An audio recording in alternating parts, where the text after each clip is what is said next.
essayer de vous montrer les implications sur la santé humaine du dérèglement climatique. Je suis membre du COMEX ITEM, donc je suis lié à un des partenaires, et aussi une autre association qui s'appelle le GREC Sud, dont je suis coprésident, et qui, elle, s'intéresse aux impacts du changement climatique pour la région PACA. Et évidemment, je suis chercheur et émérite au CEREJ. Voilà. Alors, première partie de mon exposé, c'est un peu le point sur le dérèglement climatique, où on est et où on va. Et évidemment, ce qui est en filigrane derrière tout ça, c'est l'accord de Paris qui doit servir de guide pour nos actions du futur et pour essayer de limiter le réchauffement climatique. Et cet accord de Paris qui a été, disons, pas signé, mais en tout cas qui a démarré à la COP21 en 2015, nous dit qu'il faut tout faire pour ne pas dépasser un réchauffement global, donc la moyenne de la température du globe, à 2 degrés par rapport à l'ère pré-industrielle. Grosso modo, c'est la fin du 19e siècle. Et si possible, tout faire pour essayer de limiter à 1,5 degré. Donc c'est des chiffres dont on entend parler souvent dans les médias. C'est un peu des chiffres symboles. C'est difficile à imaginer ce que ça veut dire parce que c'est des moyennes à l'échelle du globe. Et quand on est au niveau local, eh bien, c'est complètement différent. Il y a une très grande variabilité. Voilà. Et deux petits, ce qu'on appelle des stripes en anglais, donc des bandes de couleurs qui ont été imaginées par un climatologue, Ed Hawkins, c'est celle qui est au-dessus, qui nous représente un peu la situation du réchauffement climatique.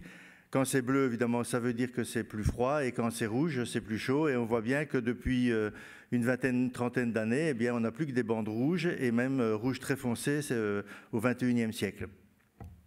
Et plus récemment, un écologue, Miles Richardson, a fait la même chose sur la biodiversité. Et il a montré qu'on a à peu près le même phénomène. Quand c'est vert ici, c'est que la biodiversité se porte relativement bien. Dans les années 70, ça allait encore à peu près. Et quand c'est gris, eh bien, il y a une perte de biodiversité. Et depuis 1970, eh bien, 69% des animaux, mammifères, poissons,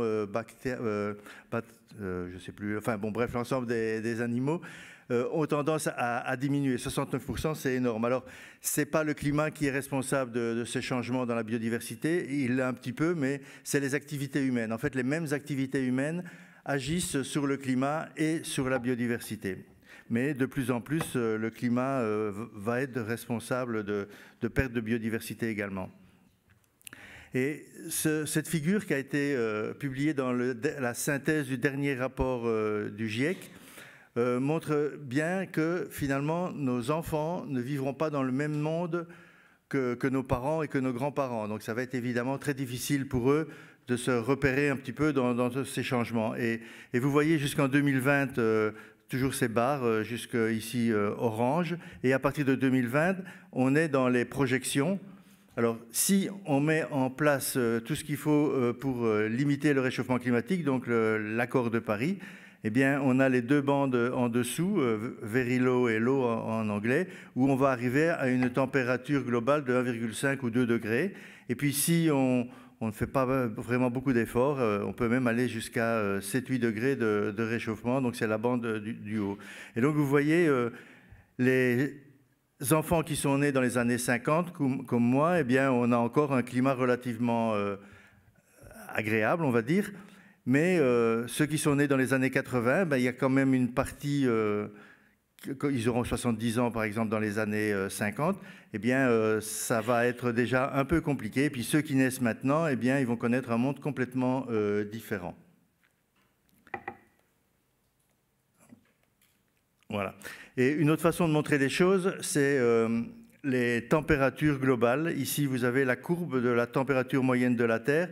Le diagramme du milieu vous montre la température depuis 1850 et vous voyez bien qu'il y a une augmentation depuis les années 70 qui est à peu près linéaire avec des petites variations qui sont liées à la variabilité naturelle du climat.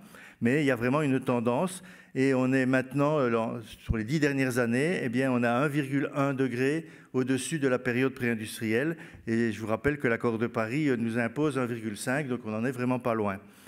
Et si maintenant on retourne plus loin dans le passé, par exemple les 2000 dernières années, on a quand même des informations qui ne sont pas liées à un thermomètre, puisque le thermomètre a été inventé au XVIIIe siècle, mais on a des indicateurs, par exemple les cernes d'arbres, la croissance annuelle des arbres qui nous donnent des informations, et on voit que ce qui se passe maintenant, c'est bien au-dessus de tout ce qu'on a eu au niveau température depuis 2000 ans. Et d'ailleurs, si on remonte encore plus loin, sur les 800 000 dernières années, eh bien, on peut dire qu'on bat tous les records, quoi. Et c'est dû à quoi? C'est dû au gaz à effet de serre. Et vous voyez dans les courbes à droite, on a 3 gaz à effet de serre qui sont les plus importants. Le premier, c'est le dioxyde de carbone, le CO2. Le deuxième, c'est le méthane. Et le troisième, c'est le protoxyde d'azote. Et les 3 ensemble sont responsables de l'accroissement de l'effet de serre. Et c'est eux qui expliquent le réchauffement. En fait, on peut dire que si on n'avait que ces 3 gaz-là, on ne serait pas à 1,1 de réchauffement, mais plutôt même à 1,4.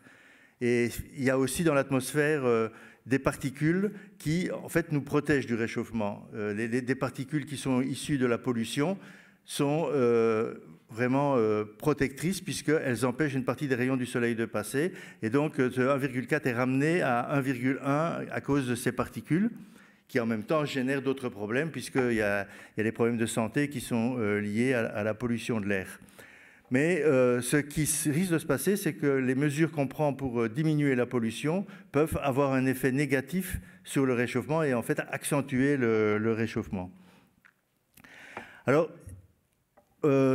si on ne fait rien, qu'est-ce qui va se passer? Il peut y avoir des choses, ce qu'on appelle des phénomènes irréversibles, et finalement, plus on tarde, plus on sera obligé d'utiliser des méthodes de géo-ingénierie, donc des moyens techniques pour essayer de freiner l'évolution actuelle du climat. Et ces moyens techniques, c'est de 2 ordres. Soit on pompe le CO2 de l'atmosphère, donc à ce moment-là, ça permet de continuer à en émettre. Donc les compagnies pétrolières ont plutôt tendance à privilégier ce genre de solution.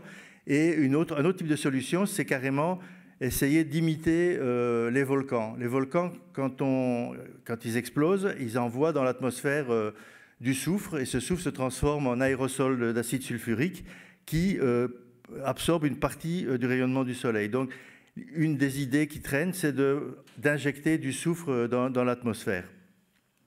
Alors tout ça, ça pose des problèmes, et le GIEC a bien tiré la sonnette d'alarme, parce que si on veut opter pour ce genre de technique, eh bien, il va falloir continuer à le faire en permanence. Et si on arrête, eh bien, on va avoir un effet rebond énorme. Et puisqu'en fait, le gaz carbonique est présent, les gaz à effet de serre sont présents dans l'atmosphère. Simplement, si on arrête de masquer les rayonnements du soleil, eh bien, on aura un réchauffement énorme qui peut se produire. Donc, ça pose vraiment des problèmes, d'autant plus qu'on ne maîtrise pas du tout ce genre de technologie.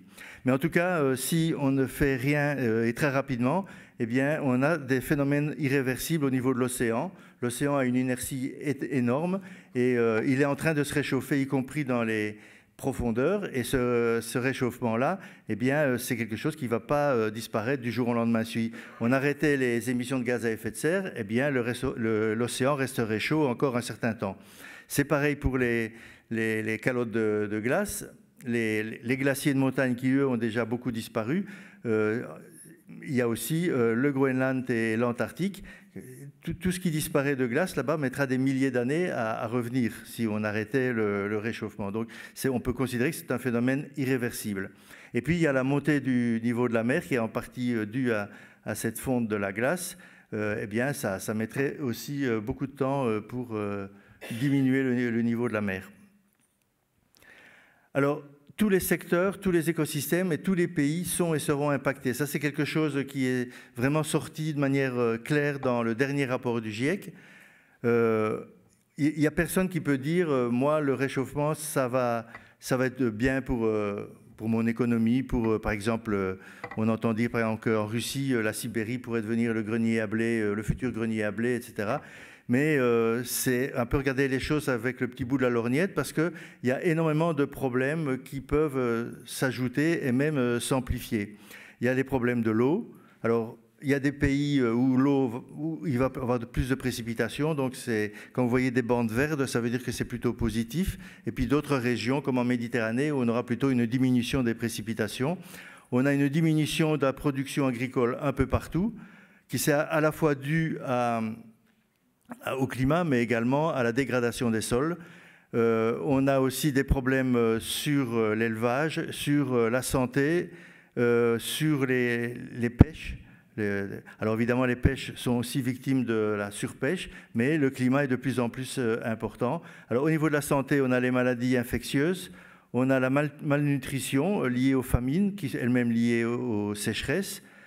On a des problèmes de santé mentale, on en a parlé, je reviendrai là-dessus un peu plus tard. Et on a aussi les migrations, les déplacements de populations qui sont obligées de partir parce qu'elles ne peuvent plus vivre là où elles sont. Alors dans les villes, il y a un problème particulier, c'est que les villes sont très artificialisées et il y a par exemple ce qu'on appelle un phénomène d'îlot de chaleur urbain qui fait que la température dans les villes est beaucoup supérieure à celle des campagnes environnantes et donc les problèmes qu'on trouve dans les campagnes sont multipliés dans les villes. Et donc, quand vous avez des nuits tropicales où la température reste à 25 degrés pendant la nuit, eh bien, c'est source d'énormément de problèmes de maladies cardiovasculaires, mais également aussi pour la santé mentale. Et puis, alors, il y a la biodiversité et les écosystèmes qui souffrent de tous ces changements climatiques qui sont amplifiés par l'artificialisation des sols et l'utilisation, par exemple, des pesticides et ce genre de choses. Alors, je ne sais pas si vous l'avez vu passer dans les réseaux sociaux, je ne sais pas si on en a parlé. C'est là que tu vas nous donner une bonne nouvelle. Oui. Enfin, il y en aura d'autres. Hein. Ça, il n'y a pas de bifurcation. En fait. Alors, vous voyez ces courbes à gauche, c'est l'ensemble des températures de l'océan global, donc la moyenne de tous les océans de la Terre, depuis janvier jusqu'à décembre. Et il y a toutes les années qui sont représentées depuis je ne sais plus quelle année ça a commencé, ces mesures, depuis les années 70 peut-être. Et donc vous voyez où sont situées ces courbes. Eh bien, elles sont toutes dans une espèce de bande qui est à peu près de dimension constante. Et puis, il y a l'année 2023. Et c'est la courbe noire qui, depuis à peu près le printemps, monte, mais très nettement au-dessus de tout ce qu'on a eu avant, quoi, hein. Et les spécialistes de l'océan disent que le réchauffement de 2023 est équivalent à peu près à 20 ans de réchauffement climatique moyen. Donc, si ça se confirme les années prochaines, ça veut dire qu'on est passé à un saut important dans le réchauffement climatique, donc ce qu'on appelle une bifurcation. Et là, on risque d'arriver dans un monde qu'on n'arrivera plus à vraiment contrôler. Et on le voit bien dans la courbe à droite. À droite, c'est les températures de l'air. Et vous voyez, l'année 2023, il y a plusieurs courbes rouges, parce qu'il y a différents jeux de données qui permettent de le mesurer. Mais octobre 2023, donc ça vient juste de sortir, reste toujours une année exceptionnellement, un mois exceptionnellement chaud et bien au-dessus de tout ce qu'on a connu avant, quoi. Donc, il y a un problème qu'on n'arrivera peut-être pas à maîtriser, et donc il est vraiment temps de s'en préoccuper. Alors, pour pouvoir voir ce qui va se passer dans le futur, eh bien, il faut regarder les scénarios du GIEC. Alors, le GIEC propose plusieurs scénarios. Le gros problème avec le changement climatique, c'est qu'au niveau des processus physiques, biologiques et chimiques, il y a eu beaucoup de progrès. On comprend bien à peu près, enfin, on commence à bien comprendre la plupart des processus, mais il y a une grosse inconnue, c'est les scénarios socio-économiques. Comment on va faire pour... est-ce qu'on va prendre des bonnes mesures pour réduire les émissions de gaz à effet de serre ou pas? Alors, vous avez les courbes qui sont plutôt bleues à gauche. Eh bien, la bleue claire, c'est celle qu'il faudrait suivre. Donc ça représente les émissions de gaz à effet de serre. La courbe bleu clair, c'est celle qu'il faudrait suivre pour respecter l'accord de Paris, c'est-à-dire 1,5 degré. La bleue foncée, c'est plutôt 2 degrés. Et tout en haut, vous avez la courbe qu'on appelle business as usual, qui, elle, nous amène à peu près à 3 fois plus de CO2 dans l'atmosphère que ce qu'on a actuellement. Et là, on va avoir des températures qui pourraient monter jusqu'à 8,5 degrés. Donc, la situation elle est relativement simple du point de vue des modélisateurs du climat. Le problème, c'est de savoir quelle trajectoire on va choisir. Et selon la trajectoire, eh bien, on peut avoir un monde complètement différent. Et les risques qui sont déjà bien présents et qui vont être de plus en plus forts sont assez clairs, en fait. Et l'ONU a demandé en 2015 au GIEC de faire un rapport sur le réchauffement à 1,5 degré. La question était, est-ce que ça vaut vraiment la peine de se fixer sur le 1,5 degré? Est-ce qu'il y a une différence entre 1,5 et 2 degrés? Et alors, dans ce genre de graphique, vous voyez quand c'est blanc, ça veut dire que le risque n'est pas significatif. Quand c'est jaune, le risque commence à devenir palpable. Quand c'est rouge, il est important, mais alors quand c'est rouge foncé, il est très très fort. Et vous pouvez voir que dans tous les domaines, à gauche c'est les systèmes terrestres et à droite c'est tout ce qui est océanique. Eh bien, bon, puisque ici on est plutôt sur la santé mentale, donc on va plutôt s'intéresser à ce qui se passe du côté de la Terre. Eh bien, vous voyez que à 1 degré, on est à peu près 1 degré de réchauffement, on est dans le jaune, donc il y a déjà des risques. À 1,5, ça commence déjà à rougir, mais quand on est à 2 degrés, alors c'est rouge partout. Donc le risque est vraiment très important. Le changement de risque, si vous voulez, est tellement très important entre 1,5 et 2 degrés. En particulier pour les feux. Le plus important, les feux, et puis aussi la fonte du permafrost. Et le feu, c'est vraiment important parce que les gens qui subissent un incendie de forêt à côté de chez eux, souvent en ressortent assez traumatisés. Ensuite, il y a les pertes de biodiversité, les sécheresses, la mortalité des arbres et la perte de carbone. Alors, ces derniers, c'est plutôt des actions qui sont plutôt ce qu'on appelle des rétroactions négatives par rapport au changement climatique, mais ça montre bien qu'il y a quand même un problème important et c'est vraiment très important de se limiter le plus possible à 1,5. Et bon, on sent bien qu'on va y avoir du mal. Maintenant, les derniers calculs montrent qu'à 1,5, on y sera en moins de 10 ans. Il y a 5-6 ans, on disait qu'il faudrait peut-être 20 à 30 ans. Maintenant, on est à 10 ans. Et le 2 degrés, bien, on y sera dans 30 ans. En 2050, on y sera. Alors maintenant, on va un peu détailler d'un point de vue un peu plus local les risques pour la santé humaine, et en particulier pour la Méditerranée, qui est un hotspot du risque climatique parce qu'il y a un réchauffement climatique important en région méditerranéenne, mais dans les régions arctiques, il est encore plus important. Donc, ce n'est pas ça qui domine. Par contre, la région méditerranéenne cumule un certain nombre de risques qui sont liés à l'artificialisation des terres. La plupart des villes méditerranéennes sont sur le littoral, donc il y a aussi des problèmes de submersion marine et il y a la pollution. Donc, il y a énormément de risques qui se cumulent et qui rendent en fait la situation potentiellement grave. Alors, je vous disais que dans les villes, et en particulier dans les villes méditerranéennes, qui regroupent une grosse partie de la population méditerranéenne, eh bien, on a le phénomène de chaleur urbain qui est dû à la géométrie de la ville, et les villes modernes en particulier, avec des grandes artères rectilignes, etc., favorisent le réchauffement. Il y a les matériaux qui sont utilisés dans la ville, le bitume, le béton, etc., le verre. Et il y a aussi tout ce qui est mécanique qui est utilisé dans la ville, c'est-à-dire les moteurs de voitures, les climatisations. Tout ça contribue au réchauffement climatique. Et vous voyez là, les barres oranges, eh bien, on peut même dépasser un réchauffement de 1 degré pour la géométrie de la ville, presque 1 degré également pour les matériaux, etc. Mais on a des possibilités de diminuer cet effet-là, et en particulier en maintenant de l'eau. Donc des villes qui ont de la chance d'avoir des rivières ou d'être au bord de mer, eh bien, ça permet de les maintenir plus fraîches. Mais surtout, la végétalisation de la ville, c'est quelque chose qui est assez efficace, à condition de bien choisir ces espèces. Et si on prend des espèces qui ont du mal à résister à la sécheresse, c'est pas sûr que ça va bien fonctionner. Voilà. Donc, Maintenant, je vais parler d'autres types de risques. Et là, je pense, on n'en parle pas suffisamment, mais c'est quelque chose qui va toucher beaucoup tous les individus. C'est le risque qui est lié au retrait et au gonflement des argiles suite à des alternances sécheresse et pluie. Donc quand vous avez, en particulier en Méditerranée, mais pas que, vous voyez la carte à droite, là où c'est rouge ou orange, c'est là où il y a des sols argileux qui s'assèchent. Et donc, il y a un retrait des argiles pendant les sécheresses. Et puis, quand la pluie arrive, eh bien, ça se gonfle. Et vous voyez, les maisons, eh bien, quand il y a un retrait, elles se fissurent. Et puis, quand arrive la pluie, eh bien, elles peuvent carrément s'écrouler.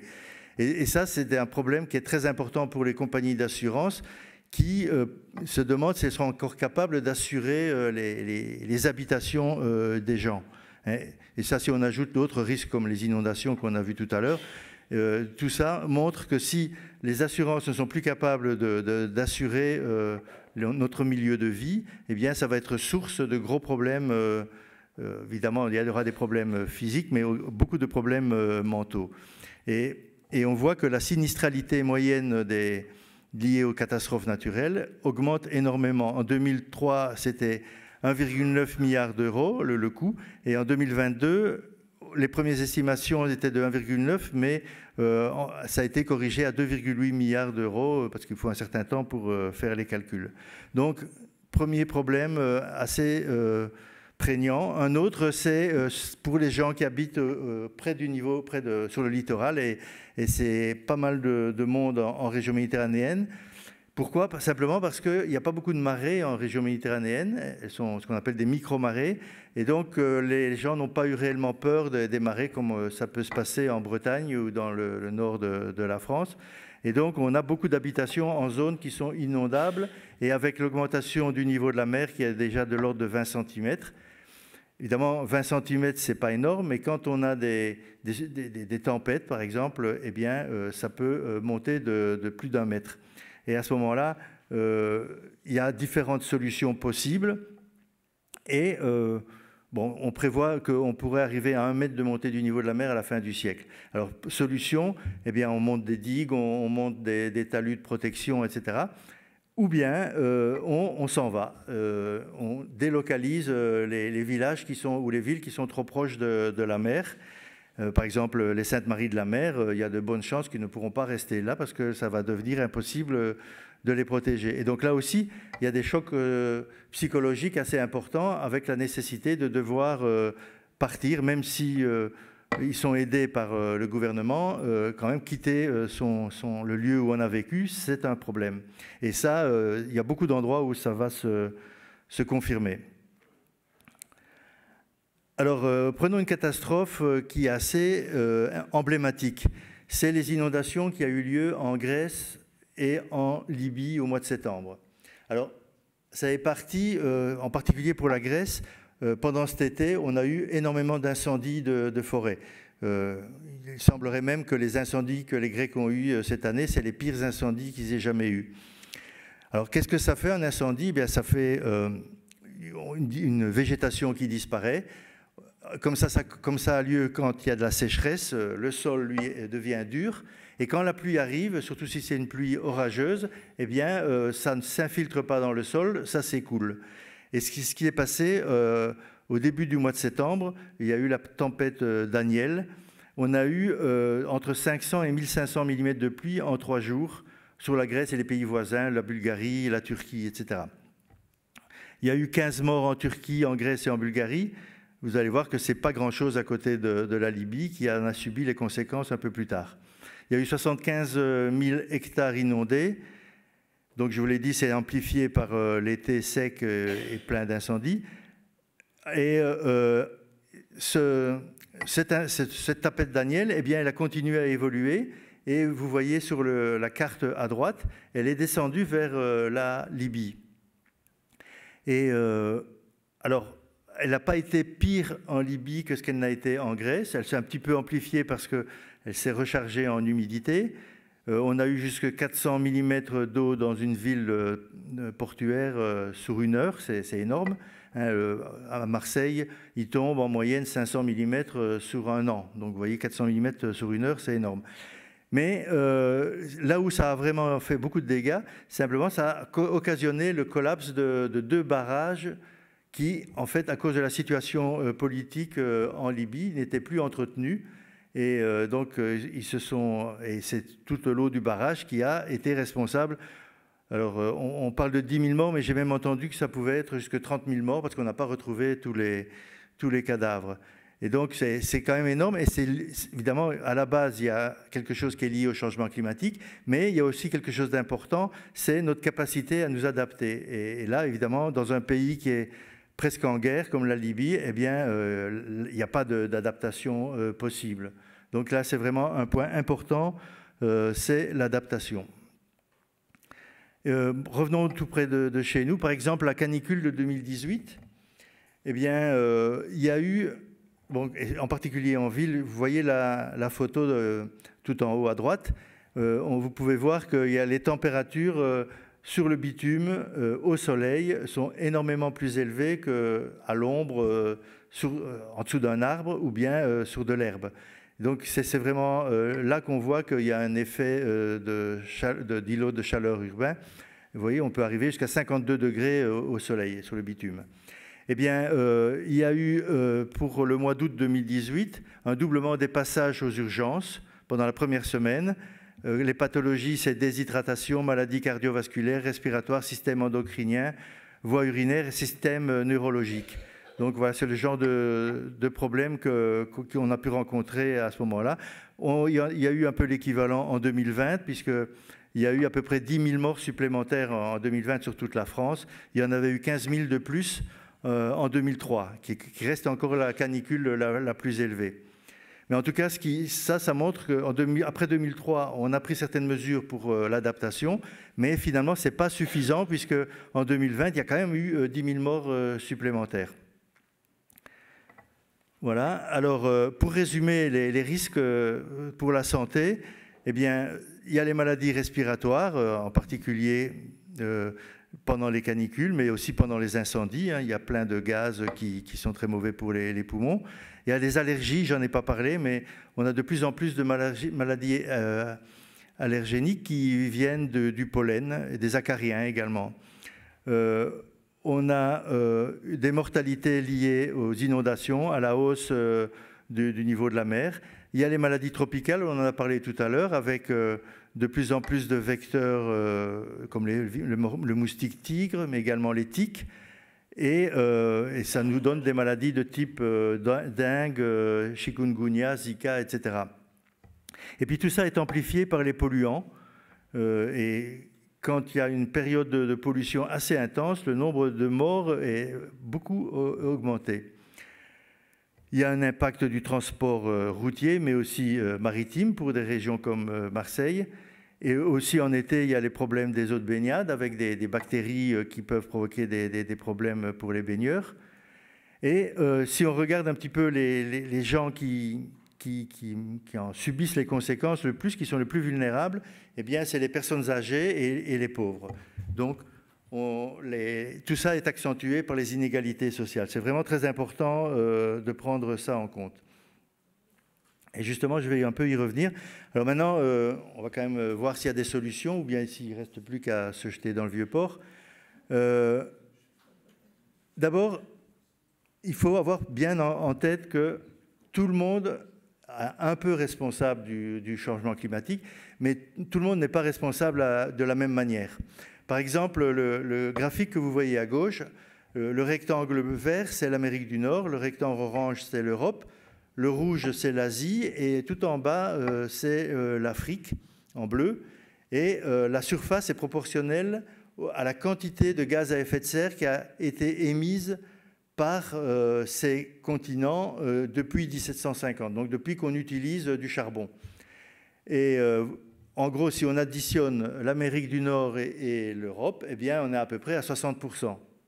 Alors, on entend beaucoup dire, oui, mais maintenant, c'est la Chine. Oui, c'est la Chine qui est champion en tant que pays des émissions de gaz à effet de serre parce qu'il y a 1,5 milliard d'habitants. Mais si on rapporte ça au nombre d'habitants, la Chine n'est pas du tout en tête. Par exemple, depuis depuis le 1750, eh bien, elle est responsable de 12%, donc bien en dessous des pays occidentaux. Et l'Afrique, c'est 3%.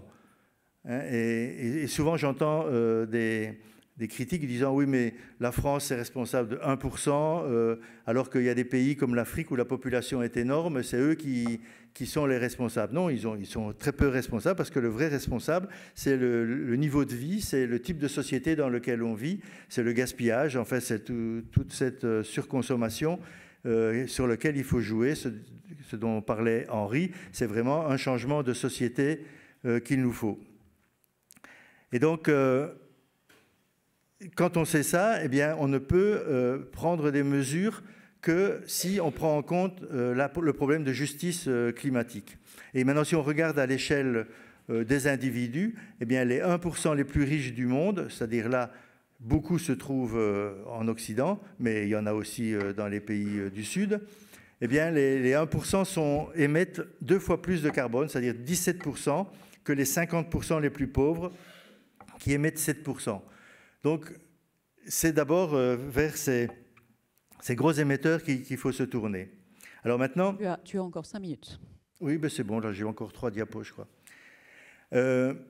Et donc, vous voyez, les responsables, c'est plutôt nous avec notre niveau de vie. Et maintenant, qui sont les plus vulnérables? Eh bien, ce graphique qui revient un peu sur les problèmes de santé nous montre qu'on peut vivre sous des températures qui sont assez élevées à condition que l'air soit assez sec.